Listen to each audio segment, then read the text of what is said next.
reporter and volunteer for Audubon Everglades. And Chuck used to be our also field trip coordinator. He has led probably hundreds of trips in his time with Audubon Everglades. And he has been coordinating the Christmas bird count in Palm Beach County for long before I got involved, I know, and he'll probably tell you how long, I suspect. And so he's going to tell you this evening about the 21-22 Christmas bird count. So without further ado, I give you Chuck Weber. Chuck, it's all yours if you want to share your screen. Okay, thank you, Scott. And I appreciate the opportunity to speak this evening. Thank you, Scott. Thank you, Audubon Everglades Board. I've been the compiler for about 16 years. Scott's talking about that, and I've been helping out and involved in our Christmas bird count going back into the early and mid 90s. Lots of fun, and that's why we do it. We do it also to gain knowledge and understanding of the trends that we see in our local birds. It's very important. It's citizen science, and we continue to do it. We took a year off last year, and so it was good to get back out into the field for our Christmas bird count this year. And I saw the names of a number of our counters coming on and attending the meeting here tonight. So thank you to you as well for making this all work. So we pick a date, and we never know what kind of weather we're going to have. And we had plenty of sunshine this year on our count day, January 2nd, 2022, our 2021 bird count. And we had plenty of sunshine, but we had wind, no rain, thankfully no snow like they have up north, but we did have a lot of wind. From the moment the sun came up, the wind was going. And so the smaller birds hunkered down, and it makes it tough for our birders to see. These birds are tougher, I should say. It's not impossible. And most of our field crews said, geez, pretty tough day out there in the field. Nonetheless, we still came up with a very respectable species total. Our bird totals were down, and we expected that. We've got, trending downward bird populations in general, and then we also have probably less birds coming down for the winter. And so we're seeing, fewer birds in general here in the area. But in spite of that, we still, I think, had a pretty good effort. We even saw some good birds, and I'm going to try to share my screen here so that we can take a look at some of them anyway. Here we go.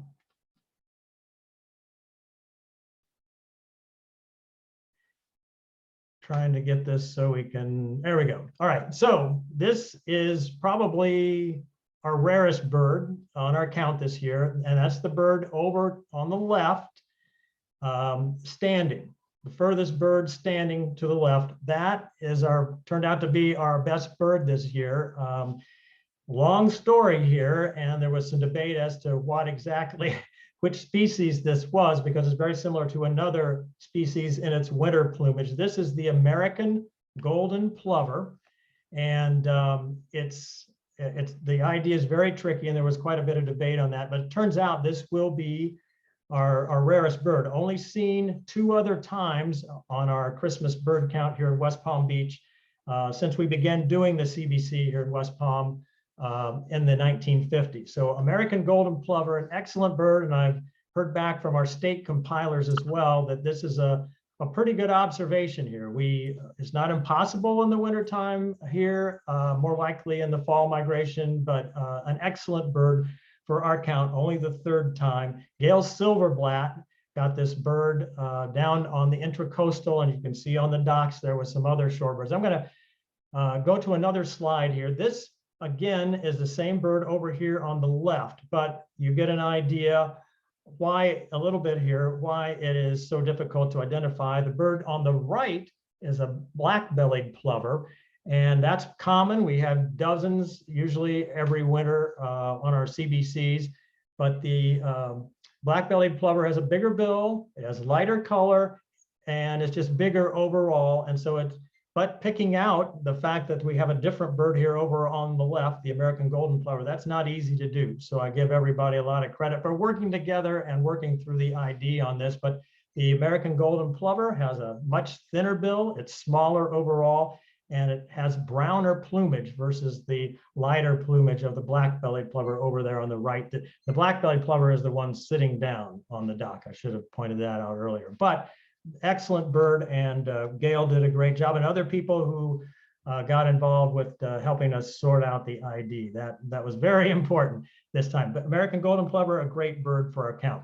Another bird here, and it's kind of tough to see, but it's in the middle here. This is an ID photo, but it was what we needed to document this sighting. This is a yellow-breasted chat, and you can see the white eye rings, the spectacles there, and yellow breast. Beautiful bird, but loves to hunker down and not be seen. And we actually hadn't seen this on our count day since 2008, and this is only the 4th time in 30 years on our count that we've had the yellow-breasted chat. Carl Edwards and Mary Dunning got this bird out under some power lines in some brushy area west of 441. I got something going here. That was I great. just got to. Another bird here that hasn't been seen for a long time on our count. This is least flycatcher, not seen since 2011 on count day. This is a photo from Steve and Melanie Garcia. They counted the area around Heritage Farms there, west of 441 as well. Least flycatcher, also another team at Loxahatchee National Wildlife Refuge. Marcelo Gomes, Kenny Miller, and Kyle Matera also had a least flycatcher. Very good bird for our count. Now, we talked about bird numbers being down overall. I'll show you another bird that we actually had a record high number, or we tied a record high number for this species. This is a non-breeding plumage Magnolia warbler, and we had 5 on the count this year. Seems like the last couple of years we've been seeing more of these birds than I can ever remember in the winter time. Not impossible, we usually get a few, but we had definitely more this year, 5 that our counters got in the count circle, which is pretty amazing. Cute little bird, and maybe one of the reasons why we have more is that it's not going as far south either anymore. So it's not all bad for us either, because we do have other species where the numbers are up slightly, but overall the trends are down, unfortunately. I'm going to show you our numbers here. The top line there, 2021 Christmas bird count for West Palm CBC, again held January 2nd of this year, but our total number of birds, 22,800 plus. That's down from our last count 2 years ago, where we had 33,000, and it's closer to what we had in 2018. But over to the right, we see the number of participants, and that's a big reason why we may see a big drop off in the number of birds this time on our count. We had second highest participation ever on our count 2 years ago, 120 participants. We were trying to cover some other areas. We did a boat survey, and that may account for that. Our numbers are closer to 2018, when we had a more similar number of participants. The total there in the middle, though, the different species we saw this year, 146, which is not bad. It's pretty respectable in my opinion, especially given our less than ideal weather conditions. And we're down from 149 from 2 years ago, our last count, and down from 150 in 2018, 150 in 2018. That's the highest number we've had probably in, I don't know, at least 2 decades, more than that probably. So these are our numbers, and an excellent job by everyone out in the field. Like I said, I see people who are attending the meeting tonight. They were among the participants, among those 78 participants this year for our count. Also point out, while we got 146 species, 18 of those species were of single individuals. So if our counters hadn't been alert enough to see that one bird, we might not have gotten that species on our count. And there were another 9 species in addition to the 18 that were only seen by one team. So truly a team effort from everybody. And I'm so thankful to all the participants, I'm thankful to the committee. We had a CBC committee this year: Doreen LePage, Linda McCandless, Rick Schofield, Gail Silverblatt, Bob Diedrich. They all provided important input for effort this year. Doreen is my right-hand go-to person all the time, and Rick had set up an account through eBird for our CBC, so that was another avenue for people to submit their numbers. He also did a great program to help us tabulate the numbers more easily. And so my thanks to all them and the committee and to all of you who participated. I'll take any questions that anybody might have if there's time for that.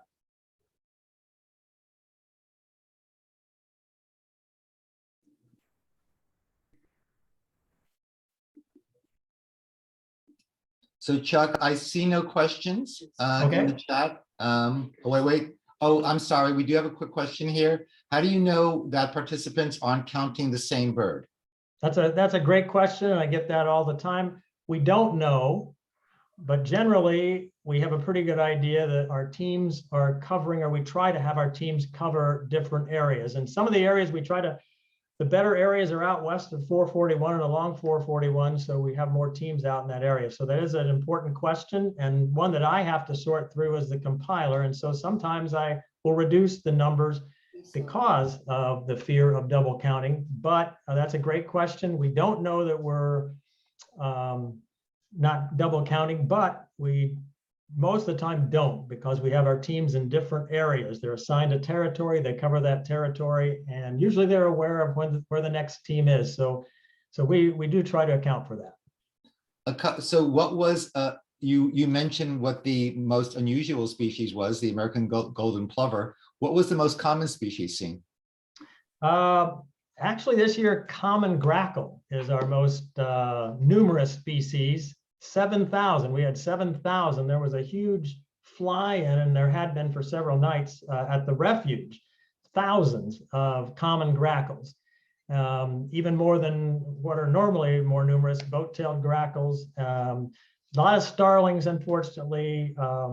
Once again, our most numerous wading bird, white ibis. There were 2 to 3, I forget exactly how many, 2,000 to 3,000 of them, 2,500 actually. So those are our most numerous birds. There's one question: is photo confirmation required for participation in the bird count? In other words, for the bird to be included? No. Birds that we expect, we don't need photo confirmation. We have people counting that have experience in the field that know their birds, and so we try to have at least experience of people, a few experienced people on each team. So we don't need to document each bird, but for the rare birds, like some of the ones that I mentioned, we had other good birds besides the ones I showed pictures of.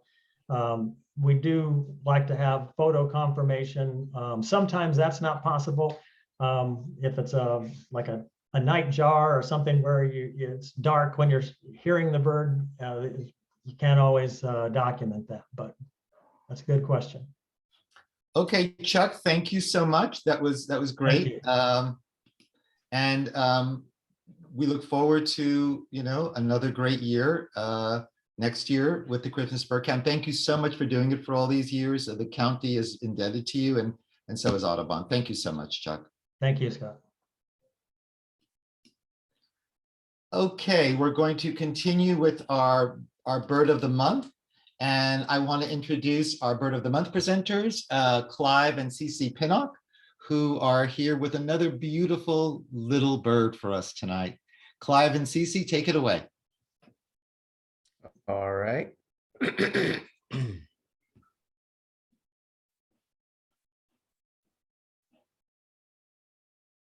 Okay, here we go.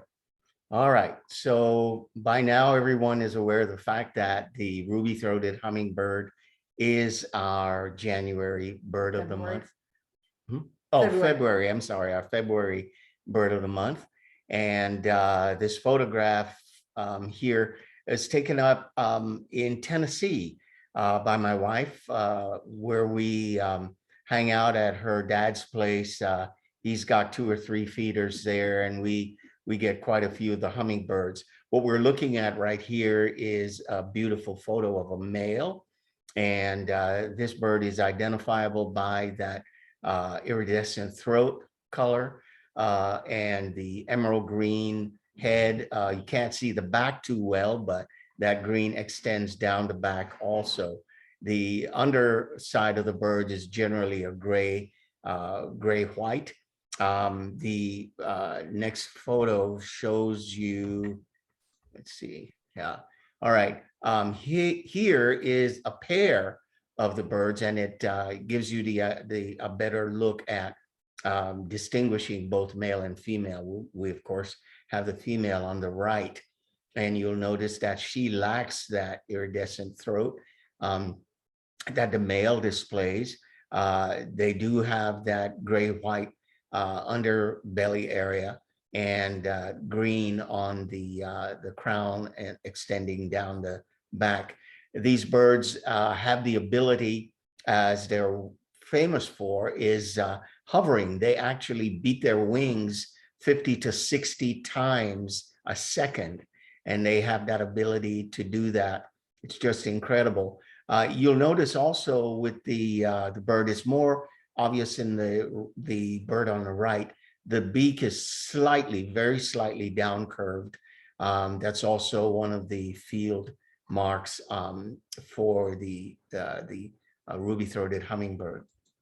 The range is quite interesting. It is actually the only species of hummingbird that breeds in the northeastern United States. You can see how expansive that range is. Now, there are other hummingbirds that breed in the United States, but the ruby-throated hummingbird is the only one that breeds east of the Mississippi River area. They also have the largest range of all the hummingbirds that breed in the United States. They generally inhabit wooded areas. You can typically find them in meadows, in city parks that have a lot of flowers, in garden areas, again, with flowers. That is the main attractant, and forest edges.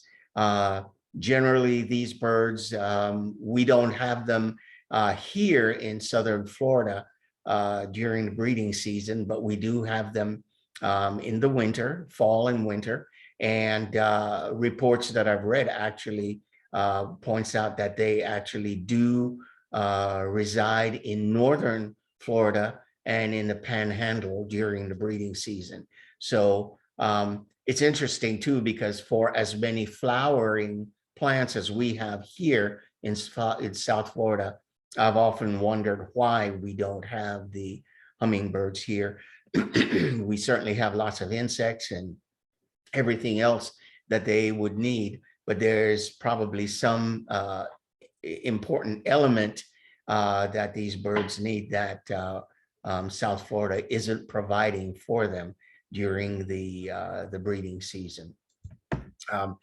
The birds tend to be attracted to tubular flowers and things like trumpet creepers, cardinal flowers, honeysuckle, jewelweed, things of that sort.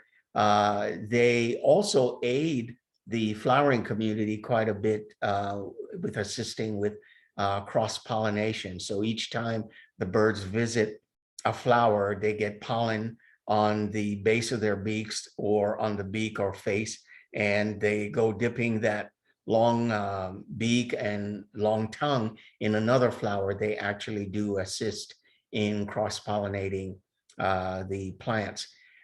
These hummingbirds also, in addition to taking nectar from flowers, feed quite a bit on insects. They get quite a bit of their protein by consuming insects, typically gnats, mosquitoes, fruit flies, small bees, things of that sort. They will even take aphids and small caterpillars from foliage. One of the interesting things that these birds do is they take advantage of spider webs. And of course, we know the spiders spin their webs to catch flying insects. Well, the hummingbirds don't think twice to help themselves to insects they may find struggling in a spider web, and they will even occasionally take a spider also. Another very cool thing about hummingbirds is where they are hanging out with the yellow-bellied sapsuckers, they will quite often follow the yellow-bellied sapsuckers and take advantage of those sap wells that the sapsuckers leave on trees. Many of us have seen those rings of tiny holes around certain trees. As the sap oozes, it also attracts insects, which the sapsuckers go and take advantage of both the sap and the insects. Well, they also have the hummingbirds that are helping themselves to the sap and the insects as well.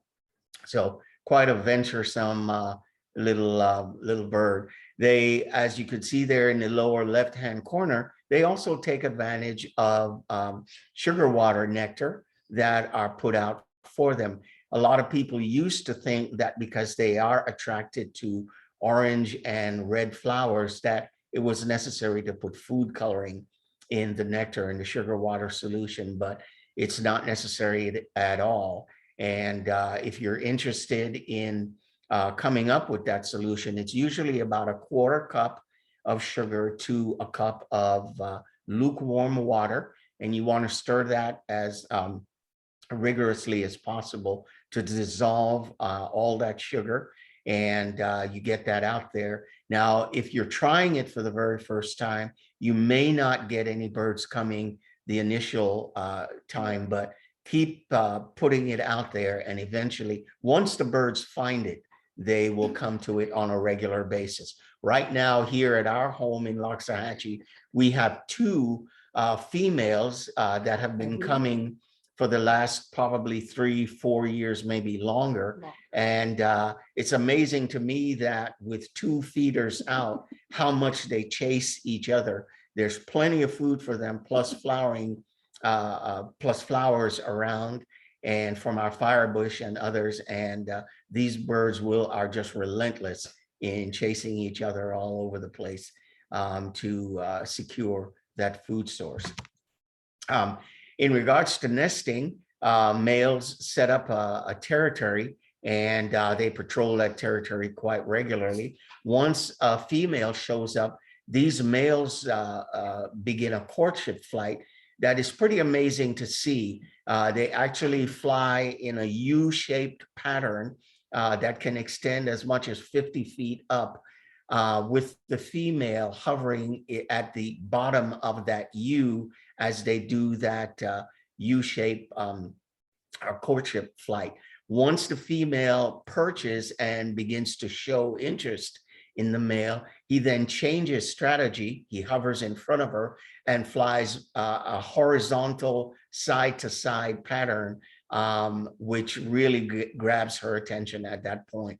Once she decides, if you will, to reside with that male, copulation takes place. She then goes off to find a location to build a nest. The male does not participate in that venture. As a matter of fact, quite often he will continue to spend the next few days or weeks patrolling his territory, looking for other receptive females.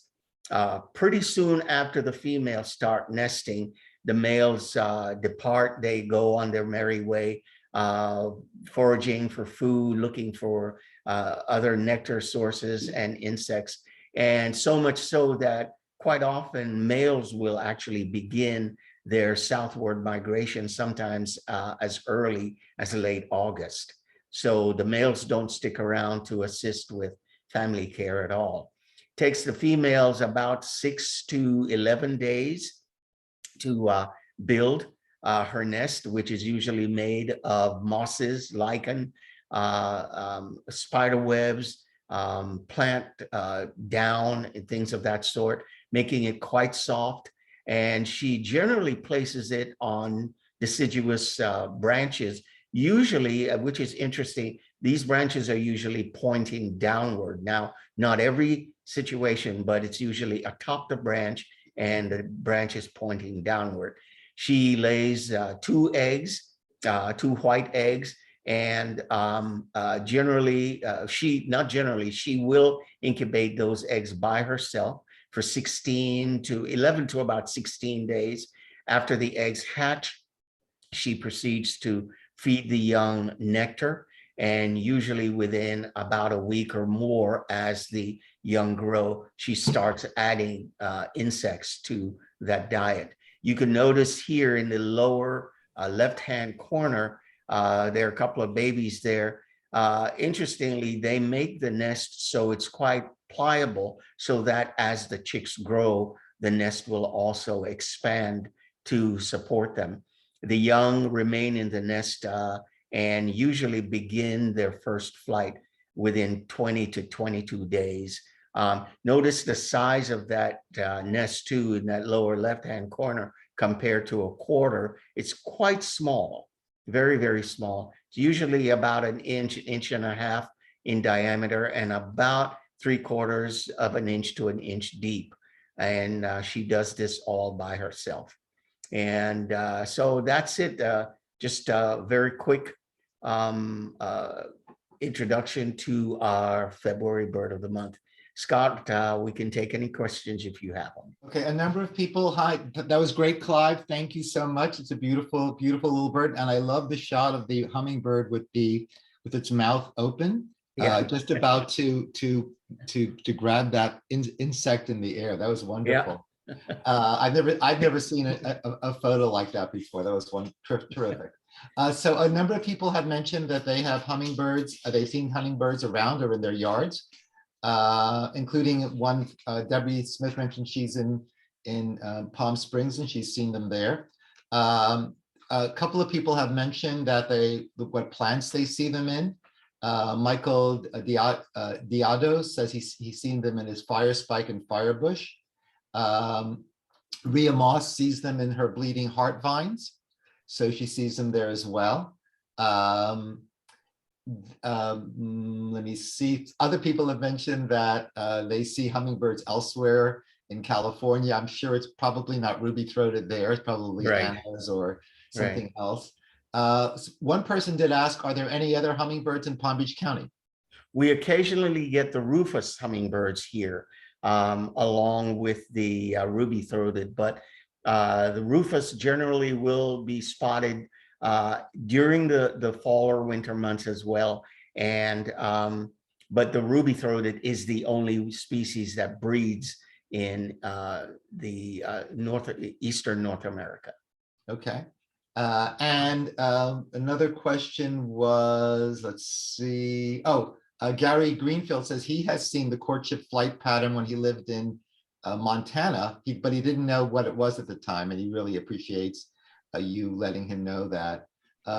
Given the size, Adrian Davis asks, how do hummingbirds survive the torrential downpours we frequently get in South Florida? Well, it's quite interesting. They will find very dense vegetation where they will secure themselves beneath the leaves, and the leaves act as a barrier. So they will get wet, as you might expect, but by staying in very dense foliage, it actually does help them quite a bit. Okay, great. Perhaps that's what we need to do, but we're going to have to find bigger leaves for ourselves these days. By the way, Gary Greenfield corrected me. It wasn't Montana. MO, the abbreviation stands for Missouri. Excuse me. Yeah. Yes. Thank you so much, Gary. I appreciate that. So that's about all the questions we have. I so appreciate it, Clive. I know hummingbirds are favorites of everyone. Yeah. Many of us have feeders up. I just wanted to remind people, and I'm sure Clive, can you tell us, Clive, how do you take care of your feeders? Well, you want to make sure when you set out your feeder, you want to keep a close eye on it. You don't want that water, that nectar, becoming cloudy, because that's usually when it begins to break down. So you want to change it every 2 or 3 days. If you're one of group of our people here that travel up north during the summer months and are able to get them there, because of the extensive heat that occurs there, you want to make sure that the nectar is changed frequently, because it becomes toxic alcohol when it increases in temperature, and you don't want a bunch of drunk hummingbirds flying around your yard. So And it's just simple soap and water. at the yeah, end of the and season. as far as the containers, the bottles themselves, Cece just reminded me, just simple warm soap and water. Give it a good rinse And let 'em dry a and little let it thaw. Quite often we will mix a half a gallon jug of the bit. nectar Water. and keep it refrigerated, so that when we wash our bottles out, we actually have, Bring it and room we'll temp. take it out from the night before, so it's room temperature by the time we set it out. There's one other question. Any tips to repel ants from the feeders? Yes, a lot of feeders actually have a container at the Oh. top, like a little cup sitting at the top of that container. If you put water in it, that will work well. Also, Vaseline, if you take some Vaseline and rub it around the very top of that feeder, you won't Or get on the- any ants going around with that Or on at the all. hook. Or And on the Jeannie, hook itself. and Jeannie L'Esperance, I hope I'm pronouncing that correctly, says to hang feeders on fishing line. Yes, that that would be does another help. way- That does help. But even if you do that, if ants get a whiff of that sugar, they will go down the fishing line. So again, you will find that just putting a little Vaseline on your fingers and rubbing it up and down that fishing line will stop them from going in. And Deborah McCorkey says to use an ant moat. I'm not sure what that is, but that Yeah, sounds it's the interesting. little water part at the very top of it is the ant moat. Oh, okay. And yeah, and we've found, don't be Clarify. surprised when you set up your hummingbird feeder, you get red-bellied woodpeckers drinking from it. We even had a black-throated blue warbler visit ours a couple of years ago and drank from it pretty regularly. Wow. Yeah. And one last question before we let you go, Clyde. Do hummingbirds follow the exact same routes as the previous year? We can only guess at that. We don't know for sure. I would suspect weather conditions play a very big part in the route that they travel. Some of our some of our ruby-throated hummingbirds actually spend the winters in Costa Rica. They fly across the Gulf to get there. Some go into Central America and places like that. But as far as following the same route, Celicia and I suspect that the two birds that we have here this winter are probably the same two that we've had for the last 4 or 5 years. The record, based on my research, the record as far as longevity so far is a female that was 9 years, 1 month old. And she was tagged and recaptured in West Virginia. So picture that little bird, 9 years old. Gosh, amazing. Thank you so much, Clyde. Really appreciate it. By the way, Jeannie L'Esperance says Baltimore Orioles also love hummingbird feeders. So you may Yes, get a they Baltimore do. Oriole there as well. Thank you, Jeannie. Thank you, Clyde. That was great as always. You're welcome. Can't wait to see you again next month. Have a wonderful, wonderful evening. Thank you. You too. So we now move to our featured speaker. That is, and I'm going to let Autumn Coyote introduce her. Autumn Coyote, by the way, is our newest board member. We are very excited to have her as part of the Audubon Everglades board. As some of you may know, Autumn led some field trips recently on nature journaling, which I got great turnout and we got great feedback on. And Autumn Coyote is working on education programs with us and programs for families and children. So we hope to have some of those programs going in the future now. This is something new that we haven't done before, and we're very excited about moving in this direction. So without further ado, I give you Autumn Coyote to introduce our featured speaker this evening. Autumn? Hey, everybody. Can you guys see me? Yes. Awesome. I can't see myself, so I don't know what's going on. But but I'm thrilled to be here, and there I am, I see myself. I'm super thrilled to be introducing Sara Ayers-Rigsby, sorry, Sara, because she's an archaeologist, and we were just talking about Indiana Jones, and if anybody knows Lara Croft, Tomb Raider, like this is like my dream. So I'll give you just a little overview because I'm sure you would rather hear her speak than me. She specializes in cultural resources and management and historic preservation. And before she started her role as Southeast Southwest Regional Director, she spent 10 years working as an archaeologist throughout the United States, with regional focus on the archaeology of the Southeast and Mid-Atlantic. She earned her MA in archaeology for screen media from the University of Bristol, UK, and her BA in classical archaeology from Trinity College in Dublin, Ireland. She's a certified member of the Register of Professional Archaeologists. And she loves public outreach, which is why we have her here.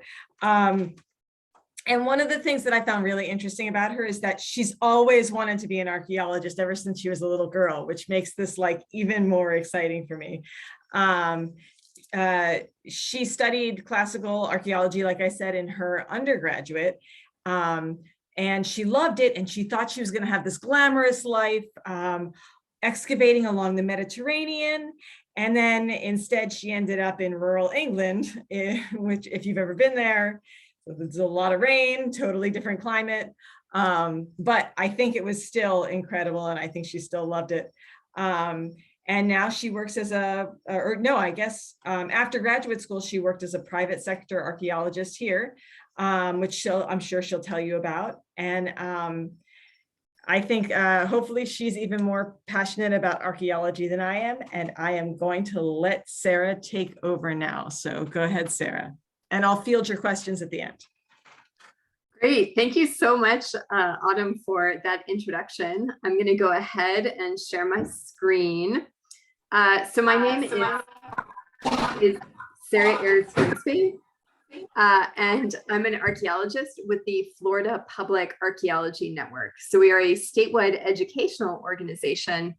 And tonight I'll be talking a little bit about archaeology, but I'll be sure to mention birds. So we're going to talk about a few thousand years of Florida's history tonight, right? So I hope everyone's ready. So even though you're hearing thousands of years, don't panic. I'm only going to speak for probably about 30 minutes, and we'll make sure we have plenty of time for questions after. So I'm going to start off with a land acknowledgement. So I'd like to acknowledge tonight, and I know you may be calling in from other places, so I encourage you to look up the Native or Indigenous group in your community that may have been displaced. But here in Florida, I would like to acknowledge that we are on land that is the ancestral and traditional territory of the Seminole tribe of Florida, the Miccosukee tribe of Indians, and ancestors of these and other living indigenous groups who have lived on this land for generations. I further acknowledge that the history of Florida, in which both indigenous and diasporic groups of people were forever changed by colonial violence, dispossession, forced movement, and removal. We are on stolen land that tells more than the incomplete colonial stories which the profession of archaeology has helped to shape. And it is our responsibility as archaeologists and interpreters to share knowledge about indigenous people in Florida and our profession's history with them. So archaeology really has a sordid past in its treatment of Black people, indigenous people, and people of color or BIPOC. We are committed to uplifting BIPOC stories, archaeologists, individuals, and communities through archaeology. So we really see archaeology as something that can tell the whole story about a place and not just one version of a story. So what is FPAN? That's who I work for, and we are a statewide educational organization. Like I said, we promote and facilitate the conservation, study, and public understanding of Florida's archaeological heritage. So what does that look like? That looks like in the top right, you see my colleague, Sarah Miller. She's actually documenting a shipwreck that moved after Hurricane Matthew. So she's up in our St. Augustine office. And this piece of this ship moved maybe 400 meters, so about 1,200 feet after that storm. On the bottom left, you see my colleagues were actually helping to clean a cemetery. So cemeteries are living museums. They can tell us a lot about the community's history. I certainly encourage people to go out and check out some of their local historic cemeteries. And we're trying to get people excited about all the archaeology that's all around them. So I work primarily in Florida, but no matter where you are or where you're dialing in from tonight, you will have an amazing archaeological site near you or a museum to learn about Florida's past. I mean, about any past, but like I said, I'm primarily Florida focused. So I work for the Florida Atlantic University. This program, FPAN, it's a statewide organization that's managed by different partner universities. So our mission is tripartite. We do education and outreach. So I'm here talking with you wonderful people tonight. We assist local governments. So next week I'll be down in Miami helping the Miami-Dade County archaeologist stabilize an archaeological site that's eroding. And we also assist the State Division of Historical Resources. So tomorrow I'll be down in Monroe County helping to stabilize an archaeological site that was unfortunately looted in the 1970s, and that historic looting is creating some problems for the site now. So I really get around, which is a lot of fun. So I'm going to talk a little bit about what archaeologists do and how we know what we do. And I want to make sure I cover the sources of evidence so we're all on the same page. So archaeology, it's the study of past human behavior through material culture. We also talk about history, which are written records. And then we talk about living indigenous cultures too. So actually talking to living indigenous people is a really great way to gain insight on the past and to see if the suppositions we're making as archaeologists are correct. So for example, for many years, archaeologists here in South Florida were finding venomous snakes. So they were finding the bones of venomous snakes at some archaeological sites. And when archaeologists working for the Seminole tribe of Florida went and talked to tribal elders, the tribal elder said, you know, we're not actually eating these snakes. What's happening is that when they come into our area, we're throwing them in the fire, right? Because you don't want a venomous snake where you're living.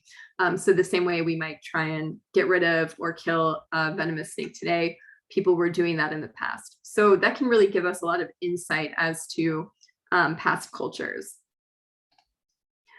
So what information do you all think that archaeologists can learn from animals? Or tonight we'll be talking a little bit about Avifauna. So we'll be talking about birds and how people were using those in the past and what information we can learn.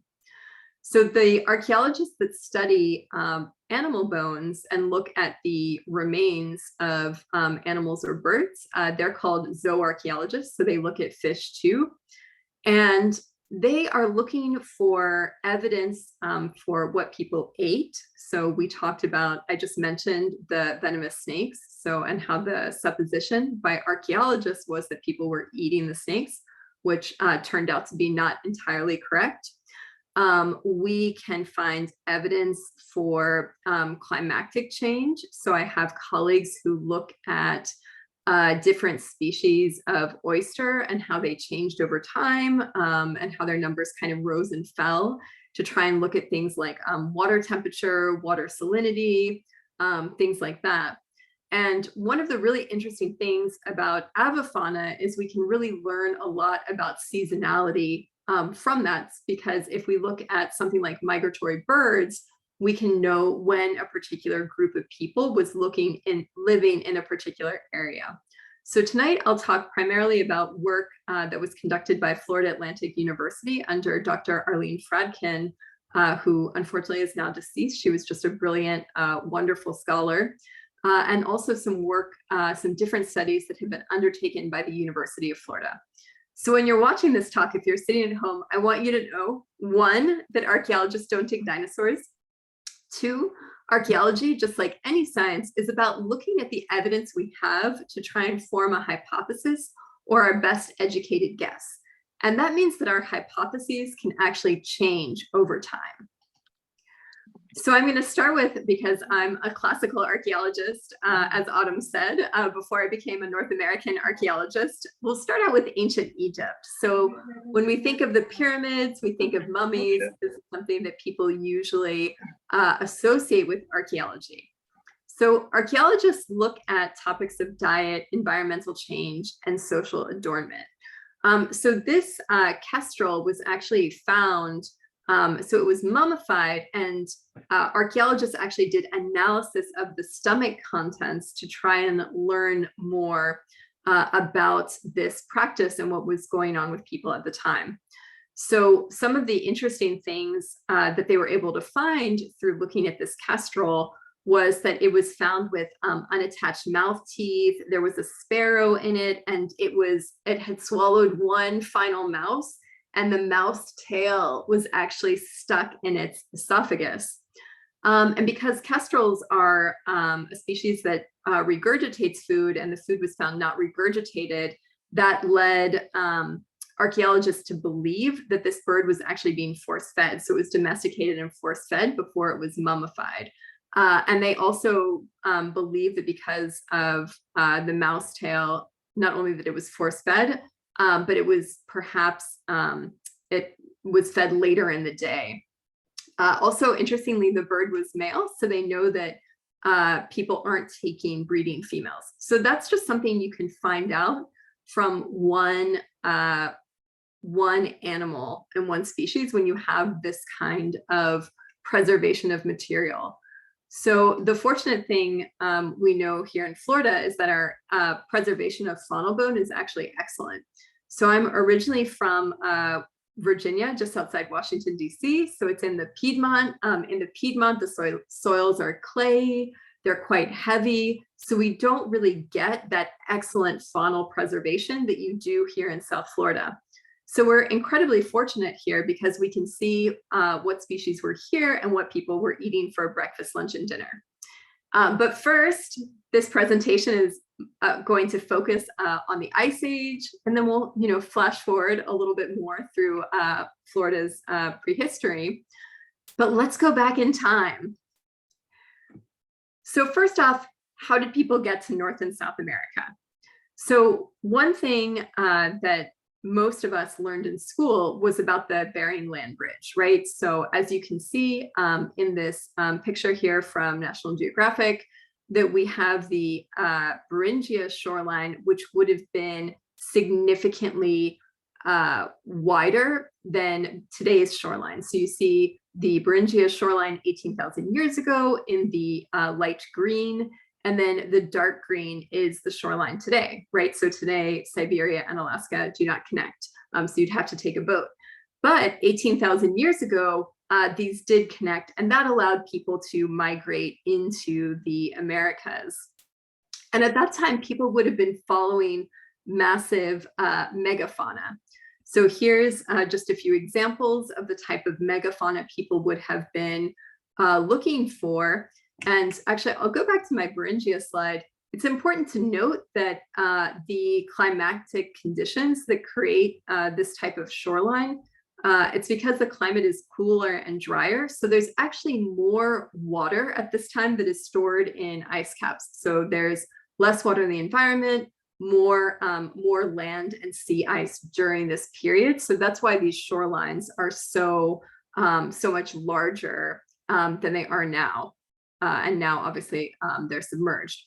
So people who are traveling here at this time would have been following these megafauna from area to area and hunting them. So as archaeologists, we find a lot of evidence for people hunting these megafauna, things like tools. So just the same way, if I see, if someone has like an iPhone 13, and if someone has a flip phone, I know that the iPhone is newer. And in the same way, archaeologists look at changes in tool technologies to try and ascertain what was actually happening and what came before what other sites. So we'll talk a little bit about some of the species and some of the archaeological evidence we have for that. This is a rather fanciful illustration I found of some kind of showdown between this large condor and this saber-toothed tiger. So the people that were coming into North and South America would have been living in a completely different environment than the environment we know today. So I have a little bit of a question for you all, and you can use your reactions at the bottom of your screen and just put a little smiley face when you think I've said the correct answer. So my question is, how long have there been humans in Florida? So remember, put a little smiley face when you see what you think is the correct answer. So A, 2,000 years, B, 8,000 years, or C, 14,000 years. All right. So, so the correct answer is A smiley face. yeah. So the correct answer is actually C, 14,000 years. So people have been living in Florida for a really long time. And some of the evidence for people living in Florida for 14,000 years comes from a site along the Osceola River. So remember, at this time, the climate was cooler and drier. People were moving around in small bands of hunter-gatherers. There was no pottery. People were using stone tools.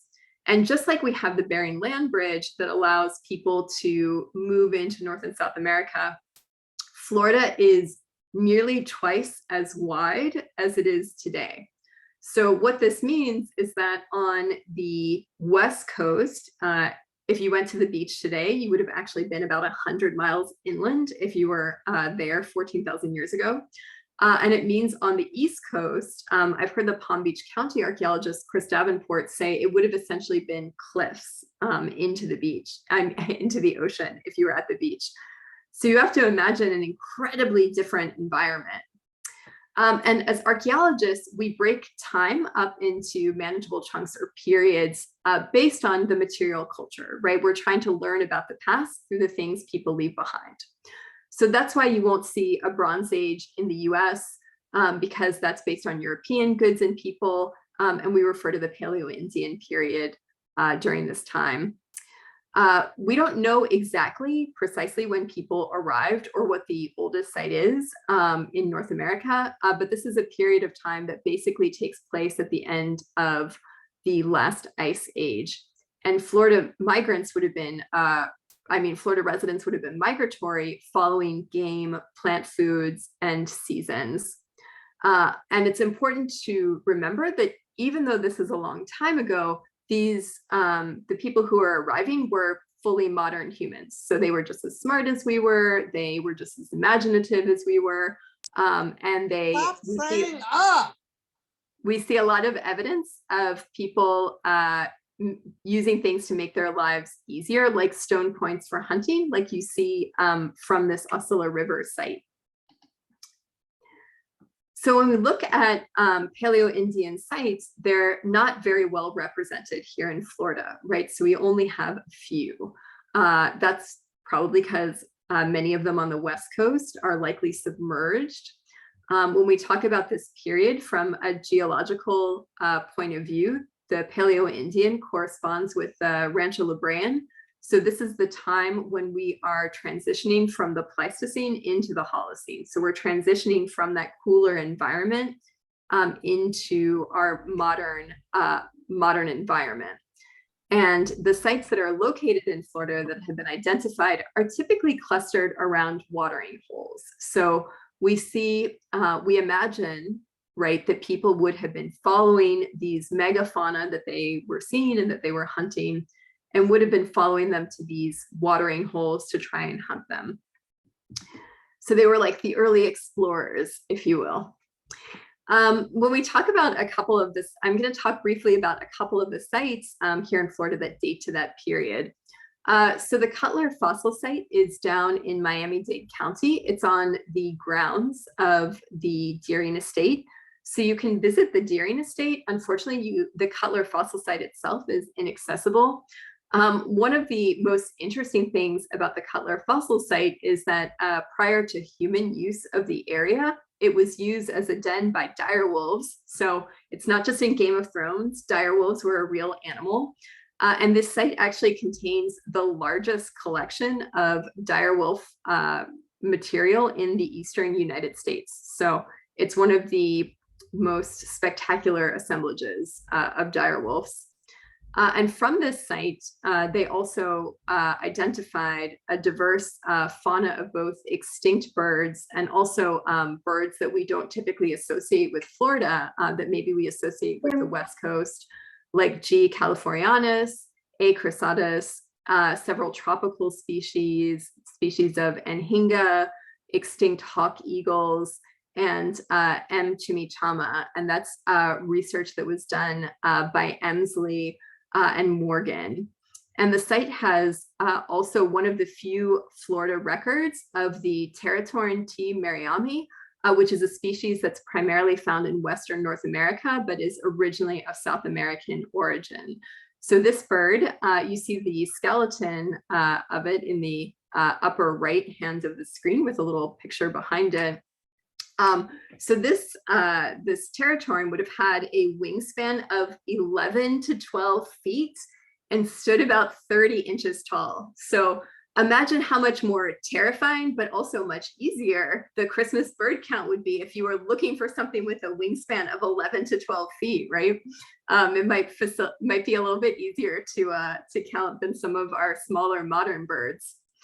And in the bottom right of the screen, we have some of the tools that they identified at the site. So during this period in North America, we see a lot of uniformity in the tools. So nationwide, we're seeing some regional variation, but not to the extent that we'll see later. So this means that wherever you find these points, so I think it's Dalton, Bull and Beveled, and Greenbrier, they're going to look the same, and they are going to date to this late Paleo-Indian, early Archaic period. Oh, and I'll just go back just quickly. When you see the photos of the site on the far left, that is how the site looks to this day. And then in the middle, that is actually what the site looked like when they were excavating in the 1980s. So the site was excavated by a very famous South Florida archaeologist named Bob Carr. He's done a ton of work in the area. I always like to say he's like the king of South Florida archaeology. So he's been fortunate enough to excavate on some really spectacular sites. So a couple of other birds that are noteworthy during this period. So some of the animals that were found at the Osceola River include this California condor. And at that site, so this is actually the oldest site in the state. So the site has been dated to about 14,450 years old. And as well as birds that are now extinct, right? So I have on the left this picture of an asphalt stork or a labray stork. And that would have been over 4 feet with a wingspan up to 9 feet across. So when we think about these massive animals, you know, not only did we have extremely large land mammals, but the birds were incredibly large as well. So people would have been traveling, hunting these megafauna and mega avifauna.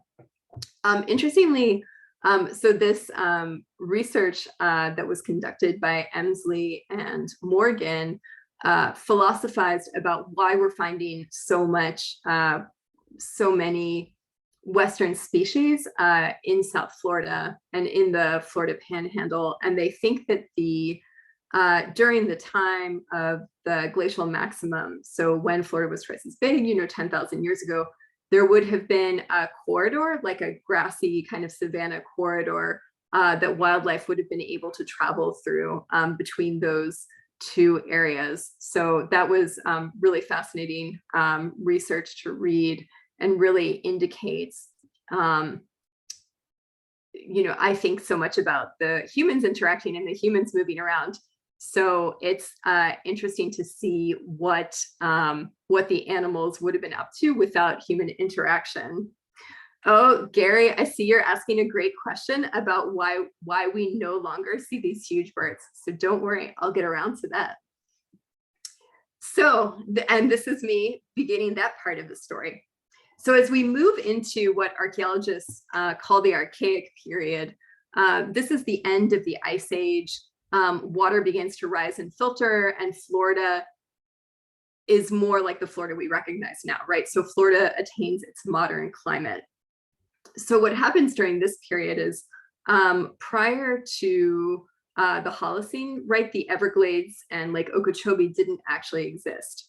But as the climate becomes warmer, as more ice melts, there's more water in the atmosphere to become rain and storms like that. So Lake Okeechobee forms during this period.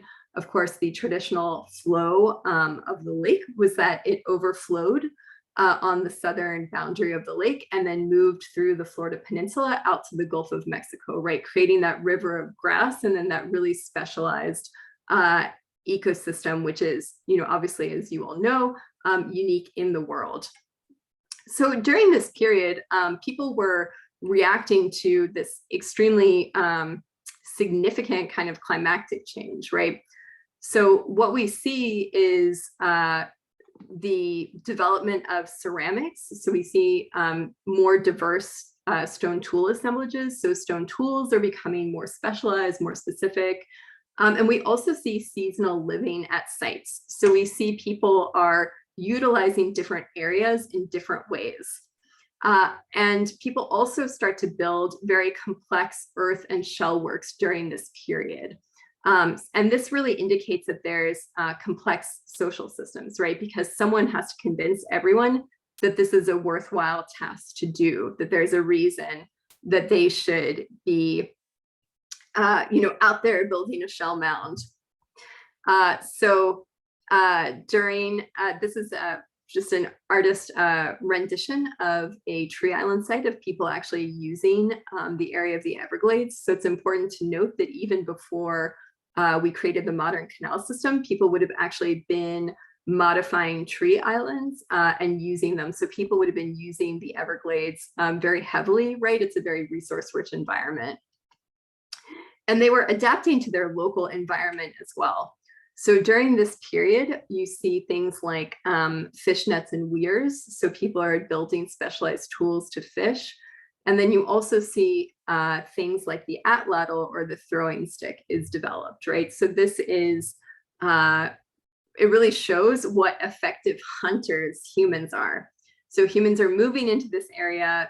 During the Archaic, the climate starts to change. So there is a lot of discussion among archaeologists are the megafauna and these large bird species, do they begin to go extinct because of the climactic change, or are they going extinct because they're being so heavily hunted? And we're going to talk about a couple of pieces of evidence about recent extinction to relay that case.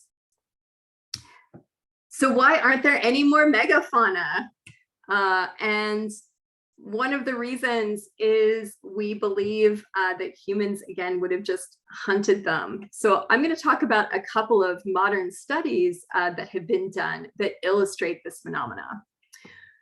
So in this map, which is available on the Florida Museum's website, so I have it up there, this is the distribution of a now extinct bird called the West Indian cave rail.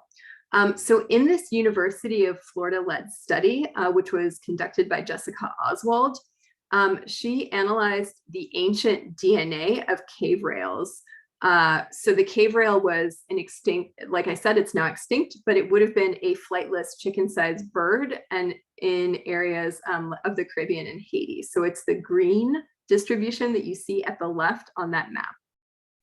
So basically, the bird actually only went extinct within the past 1,000 years. And the University of Florida analyzed DNA from a fossil toe bone of this extinct bird and found out that the bird was actually most closely related to flufftails, which are flying birds that live in sub-Saharan Africa, Madagascar, and New Guinea. and also a now extinct bird called the Adsbill, which was a large flightless bird native to New Zealand. So the study is really important because it negates the assumption that the closest relative of Caribbean birds would have been located on the mainland in the Americas.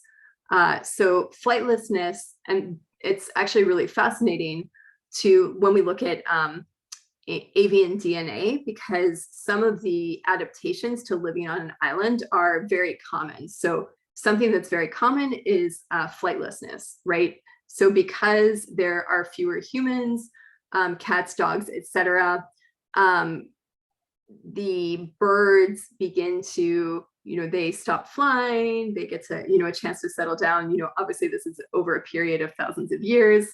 But unfortunately, this means that when humans then began to move into these areas, these flightless birds were extraordinarily vulnerable.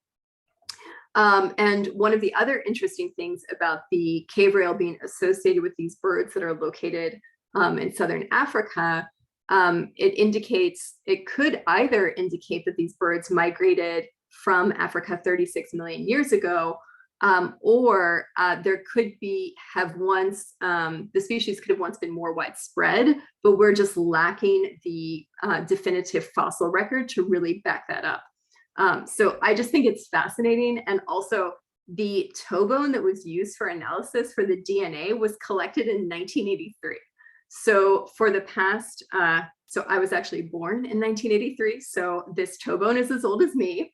And it was collected, and then it just, I'm sure people used it for study, but it was, it wasn't until 38 years later that this DNA analysis was performed.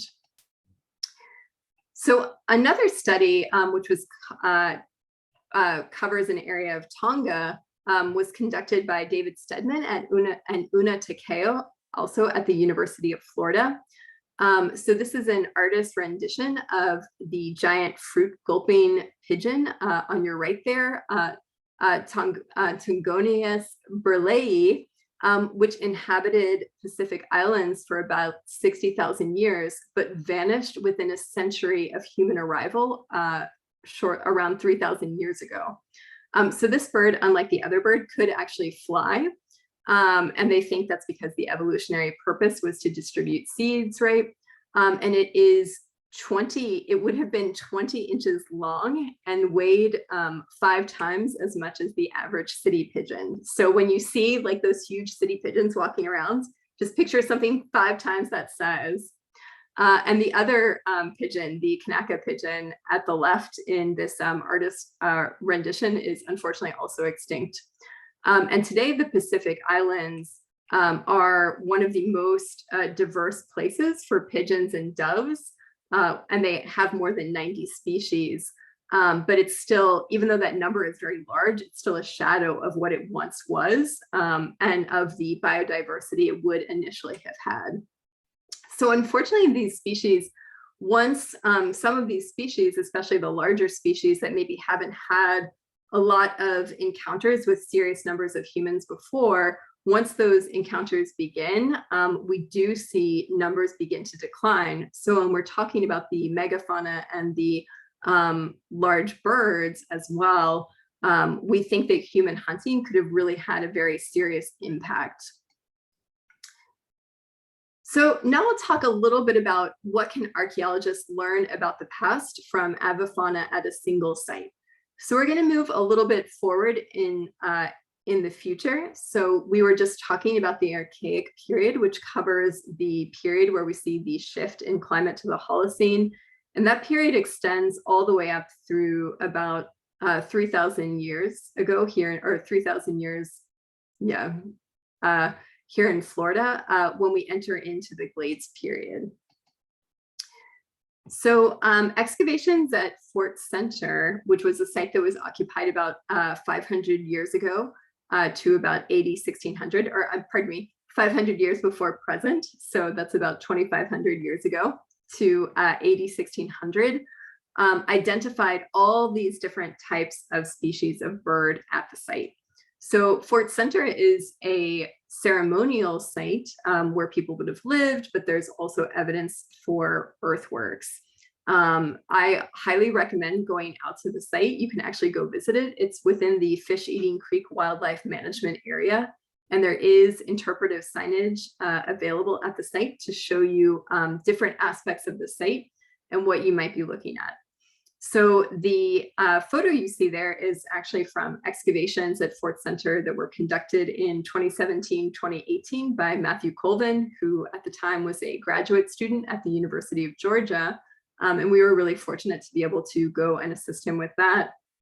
The bird list actually was analyzed by Dr. Arlene Fratkin from Florida Atlantic University. And this is from the excavations that were conducted in the 1970s. So this is an earlier piece of research. I just like having the modern photo to show everyone.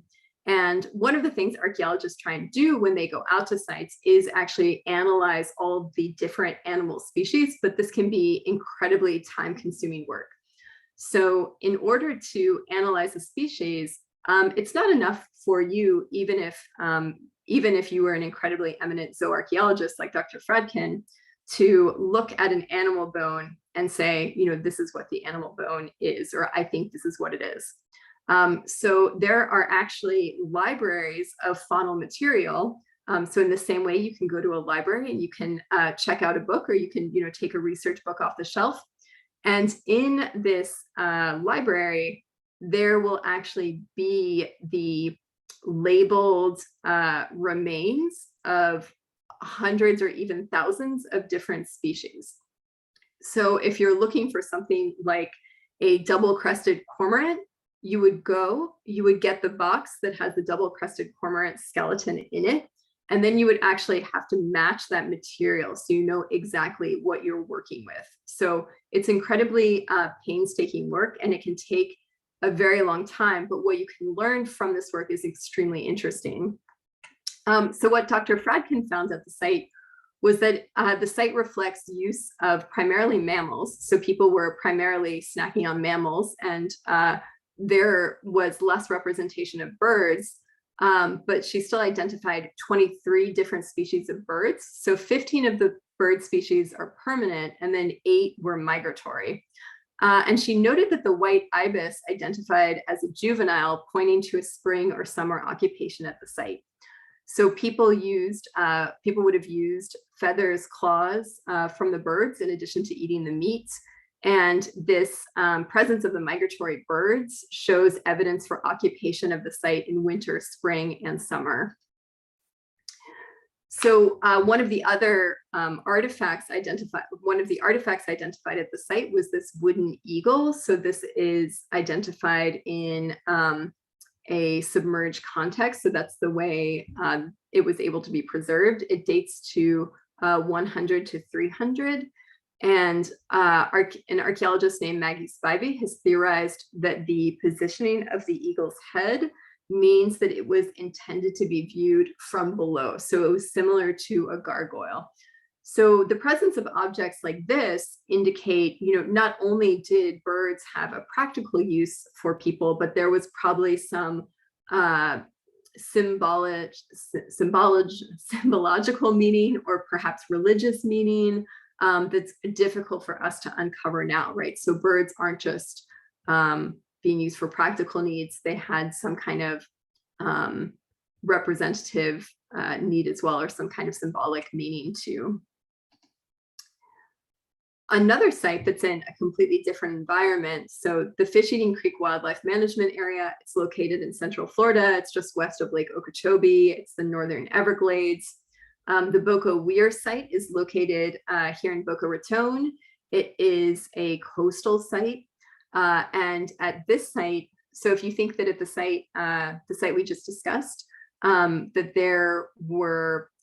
there was a focus on mammals and people were eating mammals, at the Boko Weir site, marine resources and fish composed the bulk of the diet. So at this site, Dr. Fradkin identified 6 bird species as resident and 6 bird species as migratory.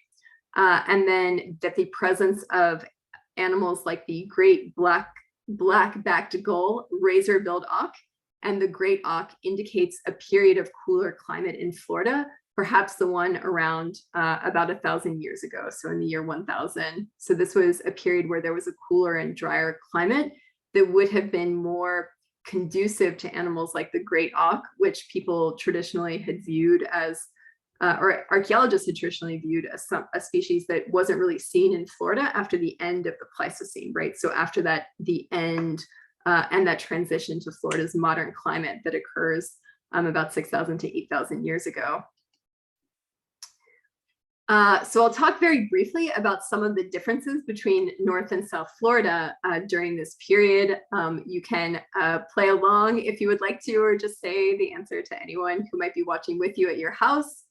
So the major differences between North and South Florida is that agriculture versus hunting and gathering, natural resources versus iron or metal working technology, or Miami Dolphins fans versus Jacksonville Jaguars fans. And the answer is actually agriculture versus hunting gathering. So here where I am in South Florida is a resource-rich environment where we do not have evidence for full-scale agriculture. So when we think about North Florida in the woodland and Mississippian periods, we see great levels of social complexity, agriculture, and the groups that are living in this area are the Appalachee, Timucua, and Pensacola. So during these periods, we see Native American culture really expand and diversify. So that's a recreation of the council house of the Mission San Luis in Tallahassee. So that would have been the capital of the Appalachee. It is 5 stories high and could have held 1,500 people. And the reconstruction was actually based on archaeology with thatch provided by the Seminole tribe of Florida. We also see the development of organized large-scale agriculture about 1,000 years ago in North Florida, so people needed a reliable food source. We see evidence for conflict, like advances in weaponry and walled settlements, which would have been really useful when Hernando de Soto came. And then these are the last pre-contact periods, right? So this is when we have contact with Europeans running into the different groups in the area who were inhabiting a very different cultural landscape. When we think about South Florida, it's different because they couldn't do the same things North Florida and the rest of the Southern United States kind of cultural complexes could do. So there were no big sweeping ceramic traditions, and cultures were very reliant on dense marine resources in ways that we only see paralleled in places like Oregon and the Pacific Northwest. So we still have evidence for complexity because we have monumental architecture. So people are building things like canals, people are building shell mounds, people are constructing earthworks, and the people that lived here in South Florida would have been called the Haga, the Tequesta, and the Calusa at the time. And these names, we actually don't know what the people would have called themselves. These are all names that were taken from Spanish accounts, and the Spanish named people essentially after their leader rather than based what people called themselves. So when we think about North Florida and South Florida, I have a couple of the symbolic references to birds that we know. So on the Shell Island site, so the Shell Mound site, this is located on the North Florida Gulf Coast. And archaeologists Goodwin, Sassaman, and Blessing identified ibis remains to correlate feasting episodes with the summer solstice. So what does that mean? So basically, at a lot of sites in Florida, there are not a lot of numerically, not a lot of significant numbers of different avian species, right? So we might say that people are exploiting them, just a little bit or using them for decoration. But at this site, they actually found, the archaeologists working there actually found 3 huge pits with ibis bones. So the abundant faunal remains that were found at the site also pointed to primarily juvenile ibises. So those would have been collected in late June around the time of the summer solstice. And then the associated features of the site are also, not only did they find these remains of these ibises that suggest occupation of the site at the time of the summer solstice, but the mounds and other features at the site were actually aligned with the summer solstice as well. So you see not only the physical structure, but also these zoological remains supporting that evidence. So just a really fascinating site, again, up in the Big Bend area of Florida. Here in South Florida at the Marco Island site, this is an image of a woodpecker site. This site was excavated in 1895. The panel was actually preserved in mud. And here archaeologists found a small city, including architectural features, as well as animal effigies, nets, and other kind of material that, because it's so ephemeral, is not often well preserved in the archaeological record. So I'd like to wrap up by saying that overall birds were important for sustenance as well as for cosmological or spiritual reasons.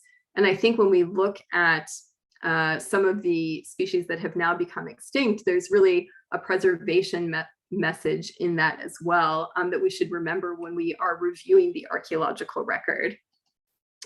So thank you all so much for listening to me. I'm sorry, I know I went a little bit over my 20 minutes. I just love talking about archaeology so much, and I find this topic so fascinating. So I will stop my share. And if anyone is still on the call for questions, I'll take those. Everybody is still here. That was awesome. I want to start by thanking you for doing the land acknowledgement. I'm really glad that that's becoming something that people do more often. And I hope that we can continue that. I think it's great. So we do have some questions, and you're getting some like applause in the chat. Thank you. One question, oh, there's a really long thing here. I'm going to go back to it. But well, like one of the questions that came up that was interesting, that was why was the megafauna so mega? Like, we know what happened, but why was it so mega? Yeah, so that's a great question. So I think one of the theories behind why animals were so big was that because of this like cooler and drier climate, it was like advantageous to be big, right? So it was like cool, it was dry, and it was like a little bit scrubby. So if you were a big animal that could cover a lot of ground, that could deal with the cold, you would have really thrived in that environment. So it's really like anything else with natural selection. You have the environment, and then you have, you know, particular niches in that environment. So yeah, great question. Excellent. And then let's see, there was one in here. Oh, Kevin Baker, he asked, he said he'd always assumed that a shell mound was just a pile of trash from people that stayed in the place for a long time. Is that wrong? Did it serve a purpose? Oh my goodness. Wow. This is an amazing question. Okay. I'm going to try and keep my answer brief. Okay. So we do have shell mounds. So think about like all the different things that we can do with our garbage now. So we might throw trash out just onto the street. So we certainly see evidence of people doing that in the past, where it's not, you know, the shell mound might, or there might just be a little bit of ephemeral trash. There's nothing really serious. We have landfills, right, which are purpose-built structures. So even though they're composed entirely of trash, we still go to a lot of effort to get them where they need to be. So when we think about shell works in the past, so we have shell middens, so like mitten for your hand, but M-I-D-D-E-N. Those are we typically think of them as trash piles, but they could have also been built with intentionality, right? So that built in a particular place, built in a particular way. We also see purpose-built shell mounds, which are expressly built for a specific purpose. So whether that is because it's in some kind of alignment, whether it's to indicate power. I've read theories that are a little more prosaic, like people just wanted to be up high so they could get the cool breeze and not have to deal with mosquitoes. And when we see those types of, I typically say that they're shell mounds, just to differentiate them a little bit from the middens. those are often built really quickly. So we see things like in the archaeological record where it's just oysters, and the oysters are deposited so quickly, there's not enough time for like dirt and other material to accumulate within the oyster shell. So you'll be digging and digging and digging, and it will literally like just be oyster shell with like nothing else. Whereas in a midden, you'll have something like, you'll have things like faunal bone, you'll have different broken pieces of pottery, you'll have a lot of dirt. Quite frankly, it's a little bit easier to excavate something like that than it can be a mound. So I hope that was a brief enough answer to your question. That's a great answer. Here, another one just came in. Was there a trade network amongst humans during the Paleo Indian Era? And this person, let me see who's asking, David Markham, he's wondering in reference to the similarity in the stone weapon points. Oh my gosh, so that is a great question. And we think during this period that there wasn't as widely developed a trade network as we see during later times, because the trade networks develop once people start to settle in a specific area. So I assume that there would have been informal trade networks, but I think with people moving around so regularly and so frequently, maybe they would have been encountering each other more often, or maybe you just had, oh, you know, this is a Clovis point, this is the best type of point to kill a mammoth, and you know, my grandfather was making them when he came over from Beringia, and now even though I'm in Texas, we're going to continue making them this way. And then later, as people start to react to more distinct regional environments, we get that kind of variation that you see later in the Archaic into the Glades period. And if you're not from Florida, the Glades period is your woodland period or your Mississippian period. So I don't want to be, I'm a Florida archaeologist, but I want to make sure I translate for other regions. You're going to be region inclusive. Yeah, region inclusive. Somebody asks Michael Daddio, just in general, he wants to know how accurate is carbon dating? Oh my gosh, so that's a great question. And the answer depends on what you're trying to date. So carbon dating is when archaeologists, so basically you, me, plants, animals, everything that's alive, we absorb carbon when we're alive. And when we die, the carbon starts to decay at a very specific rate. And archaeologists measure that rate of decay. But unfortunately, the rate of decay of that carbon isotope is I think it's 5,730 years, I want to say. So it takes a long time for it to decay in a way that is easily measurable. So let's say you're carbon dating something that is 4,000 years old, 6,000 years old. It's going to be pretty accurate with a very long time frame, even several hundred years. But if we're talking about a site in the post-contact or the historic period, then carbon dating is not really going to be helpful because it's just not going to be as accurate. And then I've also read some really fascinating research on what the dawn of the atomic age has done to our carbon dating. So I guess later you get basically atomic testing has messed up our ability to carbon date into the modern era, which I think is pretty fascinating. And obviously something needs to be alive. So when we're talking about material that may not have a sufficient amount of carbon, so here in Florida, we have a lot of oyster shell, it can be really challenging and you might have to use another method to date that material. Cool. So the closer to now, the less accurate. Basically, yes. Lose it completely. Yeah. Cool. Let me go down for another, let me see, wait, we've got some new stuff. Everybody's thanking you. Thank you guys for listening. Yeah. You mentioned from June Porter, you mentioned that indigenous people here in South Florida were given Spanish names for the tribes. And I'm assuming, and I think you said this, we don't know what they called themselves. That is lost to history. Right. And we just have, we're very, one of the great things about archaeology is we're trying to enhance and build upon the historical record, because just like when I write something, I have a bias. Historical authors had a bias too, whether that was an intentional bias, you know, they wanted to show the King of Spain that they were doing a super awesome job trying to colonize Florida, or whether the bias was just unintentional, you know, just the way we're all products of our time period and the way we grew up.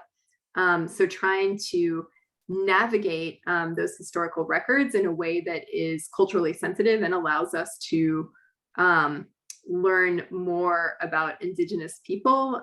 We really hope archaeology can be a productive tool for that. So great question. Cool.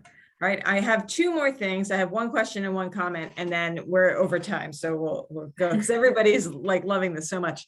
So Ann Bassett Height wants, and I hope, I'm sorry, Ann, if I pronounced your last name wrong. Can you recommend any books on Florida archaeology to us, for the layperson? Yes. So I love Digging Miami by Bob Carr, and it focuses specifically on Miami, but it is a really great view of what you can learn from just one city or a single location. So he looks at different sites in Miami-Dade County.